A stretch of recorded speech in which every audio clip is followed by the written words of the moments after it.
네, 안녕하세요. 오늘 딥다이브에서는 미래 교육학자 신종우 교수의 칼럼을 좀 깊게 들여다보려고 합니다.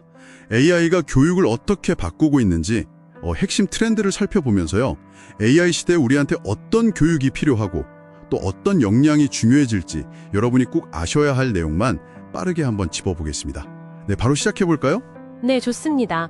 신 교수님 칼럼이 사실 그냥 기술 도입 얘기가 아니고요. 이 AI를 가지고 미래 사회가 원하는 인재를 어떻게 키울 거냐 여기에 초점을 맞추고 있거든요.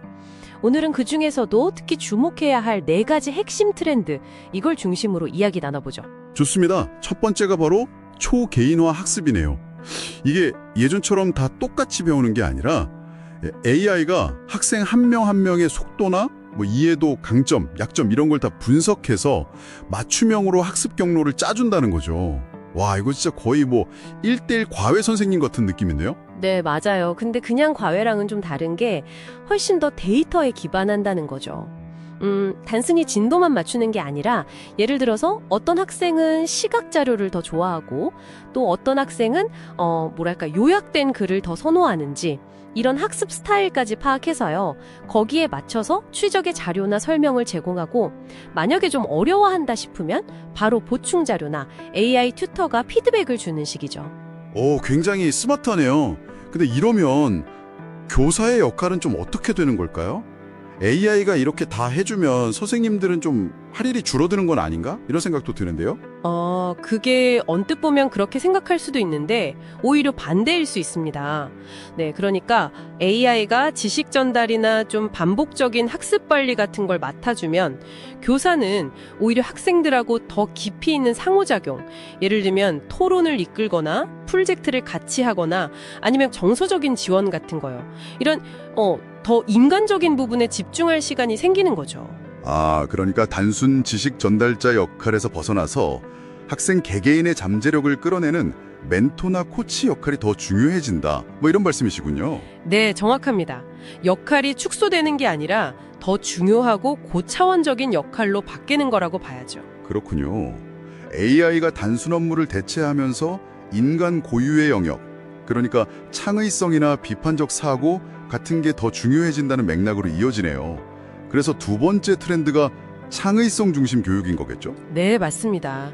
이제는 정해진다 빨리 찾는 것보다 새로운 질문을 던지고 남들이 생각 못한 아이디어를 내고 또 복잡한 문제를 해결하는 능력, 이런 창의성이 핵심이 되는 거죠.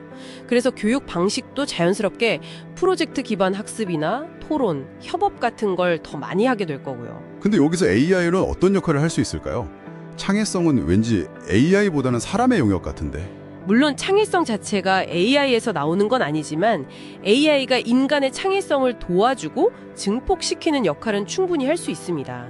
예를 들면요, 방대한 데이터를 분석해서 아이디어 발생에 필요한 어떤 영감을 준다거나 아니면 복잡한 시뮬레이션을 돌려서 아이디어가 실제로 구현 가능한지 검증해 준다거나 하는 식으로요. 그러니까 AI를 도구로서 활용해서 인간의 창의력을 더 끌어올린다, 이런 거군요. 네, 그렇죠. 중요한 건 AI를 대체제로 보는 게 아니라 협력 파트너로 보고 함께 더 나은 결과물을 만드는 능력을 키우는 겁니다. 이게 중요해요. 하긴 기술이 편리함만 주는 건 아니니까요.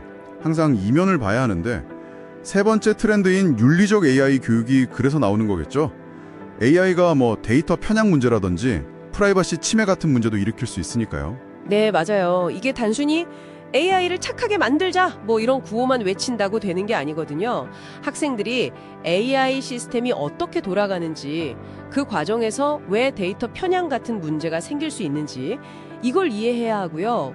그리고 내 개인정보는 어떻게 보호해야 하는지, 또 AI 발전이 가져올 사회 변화, 예를 들어 일자리 문제나 사회 불평등 심화 가능성 같은 거 있잖아요. 이런 것에 대해서도 비판적으로 생각하고 토론할 수 있어야 합니다. 기술을 그냥 쓰는 걸 넘어서 이게 사회에 어떤 영향을 미치는지까지 생각하는 시민으로 키우자는 거군요. 굉장히 중요한 부분이네요. 네, 그래서 실제 사례를 가지고 토론하거나 윤리적인 딜레마 상황에서 어떻게 결정할지 이런 훈련도 필요해질 겁니다. 책임감 있는 자세를 기르는 거죠. 네. 마지막으로 네 번째는 정보 리터러시 강화입니다. 이건 요즘 정말 너무 중요하죠. 정보가 넘쳐나는데 진짜와 가짜를 가려내는 게 보통 일이 아니잖아요. 특히 AI가 만든 그럴싸한 가짜 뉴스나 이미지도 많고요. 그렇죠. 그래서 정보 리터러시라고 하면 단순히 정보 검색 잘하는 능력을 말하는 게 아니고요. 이 정보가 어디서 나왔는지, 혹시 어떤 의도나 편견이 숨어 있는 건 아닌지 이걸 비판적으로 따져보는 능력이 핵심입니다. 여러 정보를 종합해서 나름대로 의미 있는 결론을 내릴 줄 알아야 하고요. 특히 요즘 딥페이크처럼 너무 정교하게 조작된 컨텐츠들이 많아서 진짜인지 가짜인지 판단하는 훈련이 더더욱 중요해졌어요.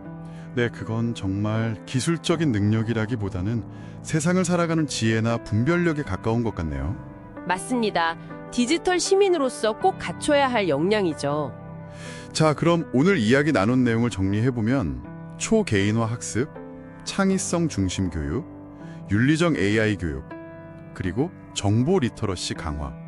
이 네 가지가 AI 시대 교육의 핵심 트렌드라는 거네요. 결국 이 모든 건 AI라는 도구를 잘 활용해서 미래 사회에 필요한 역량을 키우자, 이런 방향인 것 같습니다. 여러분께는 이게 AI와 함께 더 현명하게 배우고 더 창의적으로 문제를 풀고 또 세상을 더 깊이 이해하도록 준비하는 과정이다, 이렇게 생각하시면 될 것 같아요. 네, 맞습니다. 신종우 교수님도 칼럼에서 강조하셨지만 이런 교육 혁신이 제대로 자리 잡으려면 기술만 있어서는 안 되고요. 교육 정책도 바뀌어야 하고 현장에 계신 선생님들의 역량 강화도 중요하고 또 사회 전체의 관심과 참여가 꼭 필요합니다. AI는 분명 엄청난 기회인데 이걸 잘 살리는 건 결국 우리 모두의 몫이겠죠? 네, 오늘 저희가 살펴본 AI 교육의 새로운 흐름들, 이걸 보시면서 여러분 스스로는 AI 시대를 맞아서 학습 방식이나 기술을 활용하는 법을 앞으로 어떻게 좀 바꿔나가야 할지 한번 고민해 보시면 어떨까요?